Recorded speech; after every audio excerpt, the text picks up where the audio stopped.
કેમ છો બધા? જય શ્રી કૃષ્ણ. તો આજે આપણે છે ને પનીર ભુરજી બનાવવાના છે. પનીર ભુરજી એક એવું કે જો 2-3 ઇન્ગ્રીડિયન્ટ્સ હોય ને તો બની જાય. જેમ કે ડુંગળી, ટામેટું ને પનીર. પનીરને તમે આમ એને તોડીને બી નાખી શકો અને એને આ રીતે છીણીમાં છીણીને કરીને અને આ રીતે ઝીણી ઝીણી કરીને બી નાખી શકો. આ રીતે કરીએ તો થોડું એક સરખું સારું દેખાય એટલા માટે આવી કરી છે. અને ડુંગળી છે ને અહીંયા અમે 2 માપની ડુંગળી છે ને 2 માપના ટામેટાં છે, 2 સરખા જ માપ છે. અને એટલું જ આ 200-250 ગ્રામ હતું એમાં થોડું રહેવા દીધું છે અને એટલું જ પનીર છે. તો કહેવાનો મતલબ એવો છે કે આટલું રેડી હોય ને તો 10 મિનિટમાં આપણી સબ્જી રેડી થઈ જાય. અને અહીંયા જે છોકરાઓ હોય ને એકલા રહેતા હોય ને તો એમને બી ફટાફટ ફાવે એવી રેસીપી છે. કંઈ ખાસ એમાં નવું કંઈ કરવાનું નથી, પણ આજે બનતી હતી તો તમારી સાથે શેર કરું. ચાલો બનાવવાનું છે. પનીર ભુરજી છે ને આમ તો એકલા પનીરમાં જ બને, પણ એકલું પનીર આપણે નાખીએ ને તો આપણે બળી જાય. એટલે એની સાથે આપણે તેલ બી નાખીશું. તો 2 ચમચીમાં ઓછું હશે એટલું લીધું છે. અને આપણે થોડું તેલ બી નાખી દઈએ, ગરમ થવા દઈશું. અહીંયા મેં આદું અને લસણ થોડી પેસ્ટ, એટલે આમાં ખલમાં આજે કરી છે. અધકચરું જેવું કરવાનું, બહુ પેસ્ટ બનાવવાની બી જરૂર નથી.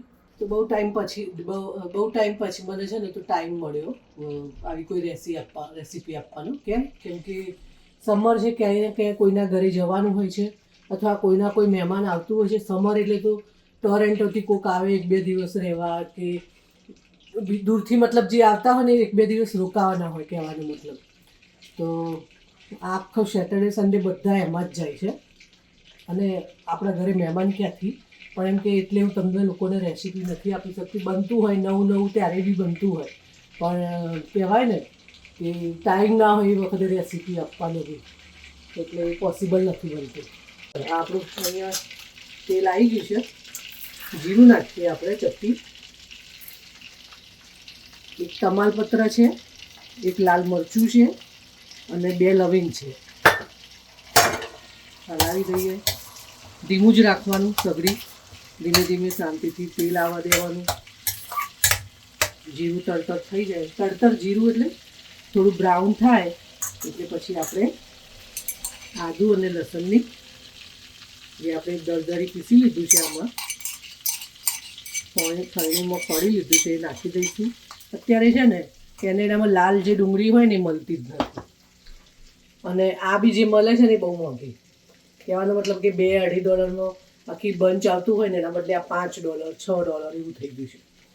અને કે હોય બી કેવડી આવડી મોટી, એટલે આ 1.5 ડુંગળી છે. એકચ્યુઅલી માપની હોય ને તો 2 ડુંગળી હોય એટલું છે, પણ આ 1.5 ડુંગળી જ છે. આવડી ડુંગળી છે. અને આમ તો મને રેડ જે ઓનિયન આવતી હોય ને એ વધારે ફાવતી હોય છે, પણ અત્યારે આ છે વ્હાઈટ. તો રેડ ઓનિયન જ્યાં સુધી હોય ને ત્યાં સુધી એ જ લેવાનું. ટેસ્ટ બી સારો આવે ને લુક બી સરસ આવે જ્યારે આપણી સબ્જી રેડી થાય ને એટલે. તો અહીંયા જીરું આપ થઈ ગયું છે, અંદર લસણ, આદું, થોડી ચપટી હિંગ નાખીશું. અહીંયા નાખીશું હવે આપણી ડુંગળી.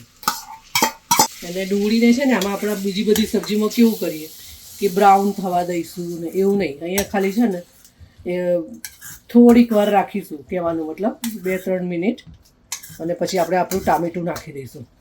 પારદર્શક કરવા દેવાની, આપણે કહીએ ને પારદર્શક થવા દેવાની, એવી બ્રાઉન નથી થવા દેવાની. કહેવાનો મતલબ કે આપણી જે ડુંગળીની કચાશ હોય ને એ જતી રહે ને એટલું જ કરવાની છે. એમાં થોડું આપણે મીઠું એડ કરી દઈએ તાકી ફટાફટ આપણી ડુંગળી થઈ જાય. જો આ કટ કરેલું બધું આવી રીતે રેડી હશે ને તો આપણી પનીર ભુરજી છે ને ફટાફટ થઈ જશે, કોઈ વાર જ નહીં લાગે. લોકો અત્યારે પનીર ભુરજીમાં ચણાનો લોટ નાખે છે, એવી રીતે બી બનતી હોય, પણ આજે હું કોઈ ચણાનો લોટ કે એવું યુઝ નથી કરવાની. અને આપણે જોઈએ કેવી રીતે બનાવવાનું છે. એટલે આ બધું છે ને એ કટરમાં કટ કર્યું છે મેં. જો તમારી જોડે ટાઈમ હોય તો મોટા પીસીસ હશે ને તો બી મસ્ત એ થઈ જશે. જ્યારે આપણે કૂક થઈ જશે ત્યારે આ ભાગી નાખવાનું. પછી એટલે જરૂર ના પડે કે કટર જ હોય ને કટરમાં જ કરવું પડે. આ તો ઇઝી વે હતું આપણે, અને કટરમાં કટ કરી નાખીશું. ઓકે, આના આપણે થવા દઈએ સાઈડમાં. ત્યાં સુધી આપણે છે ને અહીંયા આ હોમમેડ છે એ દહીંને લઈએ થોડું. અંદર એની જે થિકનેસ બનાવવા માટે આપણે દહીંનો યુઝ કરવાના છીએ અહીંયા. ડુંગળી અહીંયા આપણી આવી જ થવા દેવાની, બહુ આગળ વધી જવાનું. અને આપણે નાખી દઈએ આપણા ટામેટાં અને હલાવતા જઈશું. સાઈડમાં આપણે આપણો મસાલો રેડી કરતા જઈએ.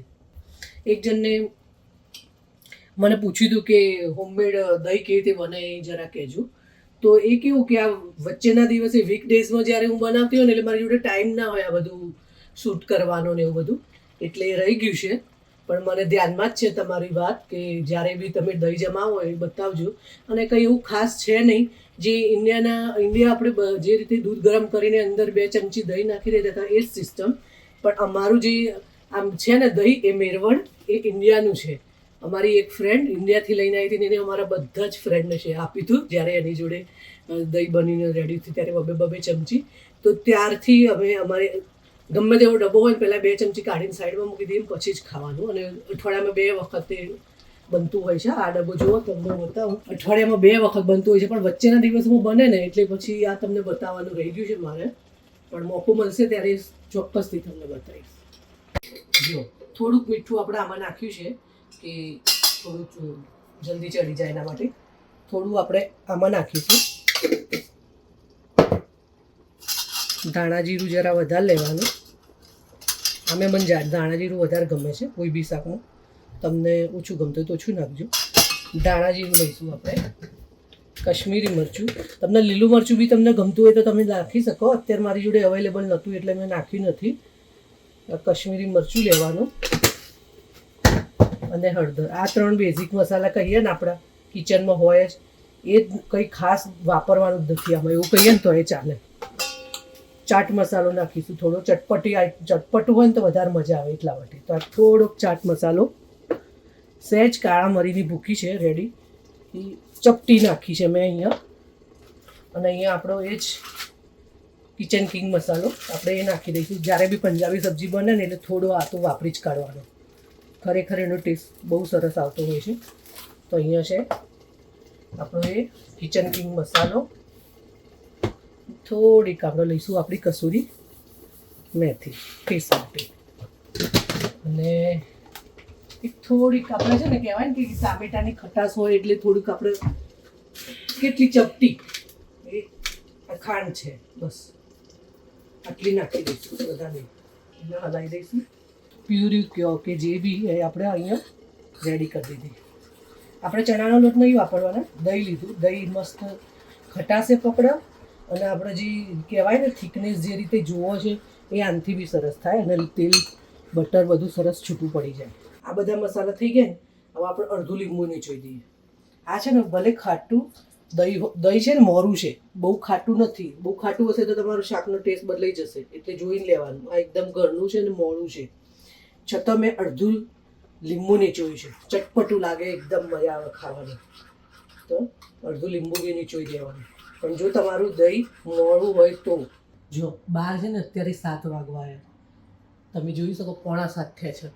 તો બી એટલી બધી ગરમી છે ને આજે. આખો દિવસ એસી ચલાવ્યું કેમ કે રહેવાતું જ નહોતું. 30 ડિગ્રી છે. 30 ડિગ્રીમાં તો જાણે આમ ક્યાં જઈએ ને ક્યાં નહીં એવું થાય આપણને. તો એટલી ગરમી લાગે. તમારો પસીનો કદાચ દેખાતો હોય તો જુઓ, આજ તો પસીનો થઈ ગયા છીએ. કિચનમાં ઊભું રહેવાનું મન નથી થતું. એટલે આ 10 મિનિટવાળી રેસીપી આપણી ફટાફટ બની જાય એવી બધું જ રેડી કરી 10 મિનિટ મતલબ થોડા ટાઈમમાં બની જાય એટલા માટે ક્વિક રેસીપી કહી શકો તમે. જો 2-4 મિનિટ ઢાંકીને રાખી દીધું હતું. આ બંને સરસ થઈ ગયું છે.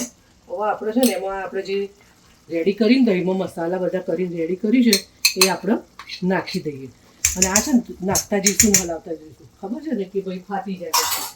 તો એકદમ ધીમું કરી દઈએ અને નાખીને હલાવી દઈએ. મસ્ત મજાનું આપણું છે ને હમણાં સરસ તેલ છૂટું પડી જશે. તો અહીં છે ને દહીંએ આપણું એનું પાણી જે પાણી છૂટી જાય ને એ છોડી દીધું છે. અને ઉપર ઘીએ સરસ મજાનું કહીએ ને પેલું ઘી ક્યાં બટર અને જે તેલ આપણે નાખ્યું છે ને એ બી છૂટી ગયું છે. તો આ સ્ટેજ ઉપર આપણે આપણું પનીર નાખી દઈએ. 200 ગ્રામ ઉપર છે કહેવાનો મતલબ આ. અને એને મેં ચીલી કાઢ્યું છે. એને તમે તોડીને બી નાખી શકો. સરસ ઠીક કેટલું રાખવું છે કેટલું પાણી નાખવું છે. તમારે પતલું કરવું હોય ને તો પતલું બી થોડું કરી શકો તમે. ઘૂંટડું પાણી બી નાખી શકો. થોડું નાખીશું આપણે અને એને 5 મિનિટ ઢાંકીને થવા દઈશું. તો એ ઘૂંટડું પાણી નાખી જુઓ તો બરાબર કેવું સરસ મજાનું થઈ ગયું છે તૈયાર. અને દહીંની અને સરસ મજાની પનીરની ને એવી સરસ સ્મેલ આવે છે. જો ઘૂંટડું પાણી નાખીને થોડુંક પતલું કરીએ આપણે, કેમ કે એને થવા દેવું પડે. 10 મિનિટ જેવું રાખીએ આપણે, 2-4 મિનિટ તો નહીં ને 10 મિનિટ જેવું રાખીશું. અને ઉપર બધું આપણું તેલ આવી જાય પછી આપણે બંધ કરીએ. પરાઠા સાથે આપણા જે પરાઠા ઘરે બનાવતા હોય પરાઠા સાથે, બ્રેડ સાથે, નાન સાથે સરસ મજાનું સર્વ કરી શકો. અને આજે આપણે બનાવવાના છે એના સાથે આપણા જે દેશી પરાઠા આપણે જે બનાવીએ છીએ લોટ બાંધી એ જ રીતે.